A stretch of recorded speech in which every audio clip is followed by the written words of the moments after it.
শাকিব খানের সাথে প্রথম দিন আমার আসলে ওনার সাথে প্রথম সেটেই দেখা। প্রথম দেখে আমার যেটা মনে হয়েছিল ওনার তুফানের লুকটাই ছিল, এবং প্রথম দেখে মনে হচ্ছে লোকটা অনেক সুন্দর।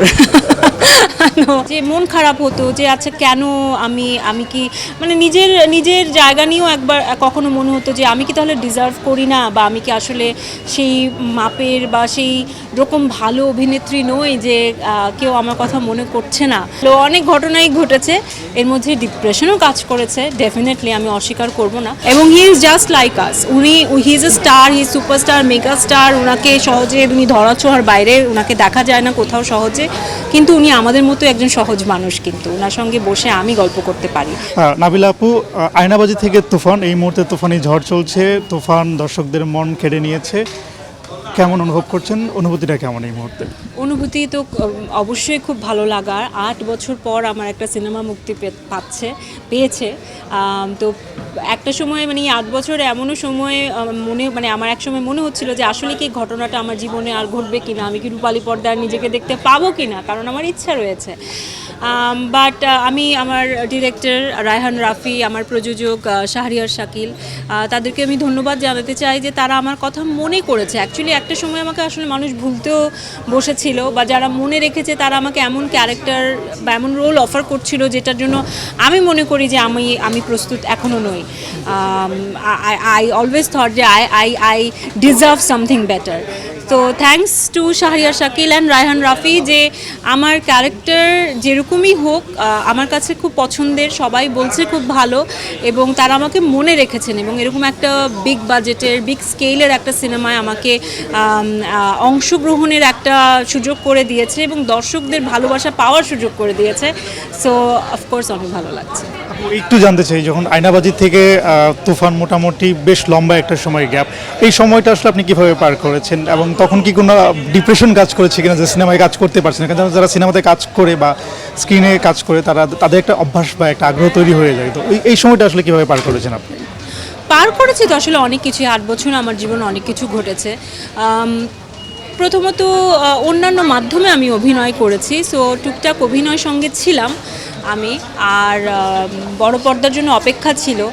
এরপর আমার বিয়ে হয়েছে ফাঁকে, আমার বেবি হয়েছে এই ফাঁকে, কোভিড গেল, অনেক ঘটনাই ঘটেছে, এর মধ্যে ডিপ্রেশনও কাজ করেছে, ডেফিনেটলি আমি অস্বীকার করব না। ডিপ্রেশন বলতে মন খারাপ, ডিপ্রেশন মানে এই না যে ডিপ্রেশনে আমি একদম সেই অবস্থা, মানে মন খারাপ কাজ করেছে, সেটা সত্যি কথা। যে মন খারাপ হতো যে আচ্ছা কেন আমি কি মানে নিজের নিজের জায়গা নিয়েও একবার কখনো মনে হতো যে আমি কি তাহলে ডিজার্ভ করি না, বা আমি কি আসলে সেই মাপের বা সেই রকম ভালো অভিনেত্রী নই যে কেউ আমার কথা মনে করছে না। এই ভাবনাগুলো কাজ করেছে, স্বাভাবিক করাটাই। বাট আমার নিজের উপর বিশ্বাস ছিল, আমি আসলে নিজেকে রেলেভেন্ট রাখার জন্য, নিজেকে স্ক্রিনে রাখার জন্য চাইলে অনেক কিছু করতে পারতাম, আমি সেগুলো করতে চাইনি। আমি সবসময় অনেক ধৈর্য নিয়ে বসে থাকার মানুষ। আমি অলওয়েজ বিশ্বাস করি আপনি যদি ধৈর্য নিয়ে থাকেন, আপনি ধৈর্য যে কারণে ধরছেন সেটা আপনার কাছে আসবেই, সময় নেয় কিন্তু আসে, এবং তাই হয়েছে। নাবিলা আপু, যেহেতু শাকিব খানের সাথে এটা আপনি প্রথম কাজ, চঞ্চল ভাইয়ের সাথে আপনি অলরেডি কাজ করেছেন, চঞ্চল ভাই এই সিনেমাতে আছেন, আমি একটু শাকিব খানের সাথে কাজের অভিজ্ঞতা জানতে চাই। আসলে যখন তার সাথে প্রথম দিন শুটিং করছিলেন সেই দিনটা আসলে সে কীভাবে কোঅপারেট করছিল, এই বিষয়টা যদি একটু শেয়ার করতেন। শাকিব খানের সাথে প্রথম দিন আমার আসলে ওনার সাথে প্রথম সেটেই দেখা। প্রথম দেখে আমার যেটা মনে হয়েছিল ওনার তুফানের লুকটাই ছিল, এবং প্রথম দেখে মনে হচ্ছে লোকটা অনেক সুন্দর। তো এরকম একটা মনে হয়েছে। And of course is a star, তো ওনার একটা অরা তো আছে অন্যরকম। বাট একটু ভেতর নার্ভাসনেস ছিল, কিন্তু সেটা আসলে আমি সামনে খুব সহজে আনি না, আমি খুব ভালো অ্যাক্ট করতে পারি। তো ওনার সঙ্গে অনেকবার যখন ফার্স্ট আমাদের যে সিনটা ছিল, অ্যাকচুয়ালি সিনেমাতে যে আমাদের লাস্ট সিন ওটাই আমরা ফার্স্ট শ্যুট করি, তো ওইটাই যখন শ্যুট করছিলাম, তো কয়েকটা টেকের পর আসলে উনি আমাকে সহজ করে দিচ্ছিল। সহজ করে দেওয়ার কারণ হচ্ছে কারণ উনি উনার বেস্টটা দিচ্ছে সব সময়। তো যখন আপনার সামনের মানুষ খুব সুন্দর অভিনয় করে না, তো ওটা আপনার মধ্যে চলে আসে যে না, মানে জিনিসটা তো এভাবে হতে হবে। তো সেটা আমাকে অনেক হেল্প করেছে। আর এরপর আস্তে ধীরে 2-3 দিন পর আরও 2-3 বার যখন আমাদের শ্যুট হয়েছে, তখন উনি একটু ইন্ট্রোভার্ট, একটু চুপ থাকেন। একটু হাসে, দূর থেকে একটু হাসি দেন, হ্যাঁ খুব ভালো ভালো হয়েছে, ভালো অভিনয় করছো, এভাবে করে দু একটা কথা বলেই চলে যেতেন।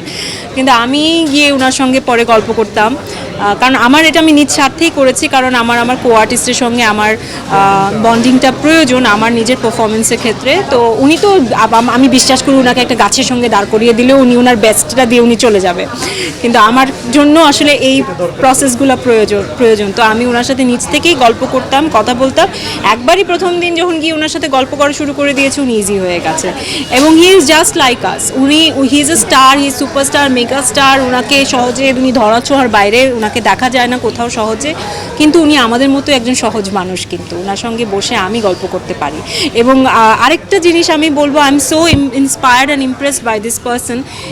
উনি আমাকে গতকাল কল করেছিল এবং আমার আসলে কল দেওয়া উচিত ছিল সিনেমাটা দেখে, কিন্তু আমি আসলে আমার ব্যস্ততা, আমার পরিবারের মানুষজন, আমার শ্বশুরবাড়ির মানুষজন ঘরে আছে, আমি দিব করে দিতে পারিনি। বাট ফোনটা উনিই দিয়েছেন আমাকে, because he is very happy with the success. উনি দেখছেন সব কিছু, তো উনি আমাকেই কল দিলেন, আমাকে অ্যাপ্রিসিয়েট করছেন যে তুমি খুব ভালো অভিনয় করো, আমি তো মুগ্ধ হয়ে গেছি তোমাকে দেখে। তো এত বড় মাপের একজন স্টার অভিনেতার কাছ থেকে এই জিনিসটা, এরকম একটা জেস্টার পাওয়াটাও কিন্তু খুব কি বলবো আনন্দের। আমি ইন্সপায়ার্ড হয়েছি ওনার কাছ থেকে, নিশ্চয়ই সামনে আমিও শিখলাম যে এই কাজগুলো করা উচিত।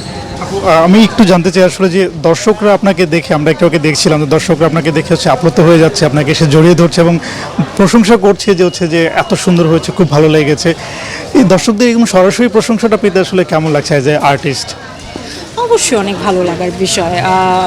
আমি সবসময় এই দর্শকদের অ্যাপ্রিসিয়েট, আমি যেই ছোটোখাটো কাজও করি না, আমি প্রশংসার জন্য করি। আমি যদি ঘরে রান্নাও করি, আমি রান্নার পর বসে থাকি যে আমার রান্নার কেউ প্রশংসা করতে হবে, এবং জাস্ট ওই প্রশংসাটার জন্যই আসলে এত কষ্ট করে রান্না।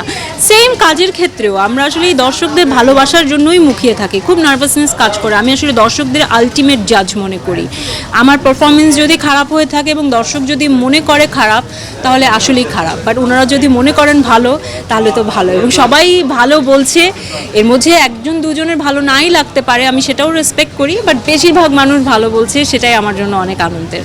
অনেকে ওয়েট করছে, আর বেশিক্ষণ সময় নেব না। জাস্ট লাস্ট একটা কোয়েশ্চেন, সেটি হচ্ছে যে আয়নাবাজি তো একটা সুপারহিট সিনেমা ছিল বাংলা ইন্ডাস্ট্রিতে, সেই আয়নাবাজি কি তুফান ছাড়িয়ে যাবে নাকি আয়নাবাজি উপরে থাকবে? আপনার কাছে কি মনে, আপনার পার্সোনাল প্রেডিকশনটা একটু জানতে চাই।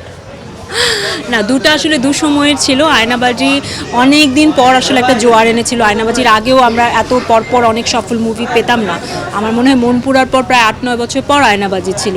আয়নাবাজির পর থেকে আমার মনে হয় একটা জোয়ার শুরু হয়েছে। সবাই ভালো ভালো সিনেমা করার চেষ্টা করেছে এবং আমরা ভালো ভালো সিনেমা পেয়েছি। এর মধ্যে আমরা রায়হান রাফির মতো ডিরেক্টরকেও পেয়েছি যে ব্যাক টু ব্যাক মানে হিট মুভি দিয়ে যাচ্ছে। তো ওই সময়টা আসলে অন্যরকম ছিল, আয়নাবাজির সময়টা, কারণ আয়নাবাজি জাস্ট আমার মনে হয় পথটা তৈরি করে দিয়ে গেছিলো। আর তুফান আজকে 8 বছর পর যে সময় রিলিজ পাচ্ছে, সেই সময় পথটা এখন অনেক সুগম। তো অবশ্যই তুফানের সুযোগটা বেশি এখন সেই রেকর্ডগুলো ছাড়িয়ে যাওয়া, কারণ সময়ের সাথে হল বেড়েছে, দর্শকদের বাংলা সিনেমা দেখার আগ্রহ বেড়েছে। তো আমি আশা করছি যে সব মিলিয়ে এখন ইনফ্রাস্ট্রাকচার যা, তো সেটা একটু তো ছাড়িয়ে যাবেই হয়তো, এবং সেটাই আশা করি। থ্যাংক ইউ সো মাচ, এবং আপনার জন্য এবং আপনার সিনেমা তুফানের জন্য শুভকামনা থাকবে। Thank you.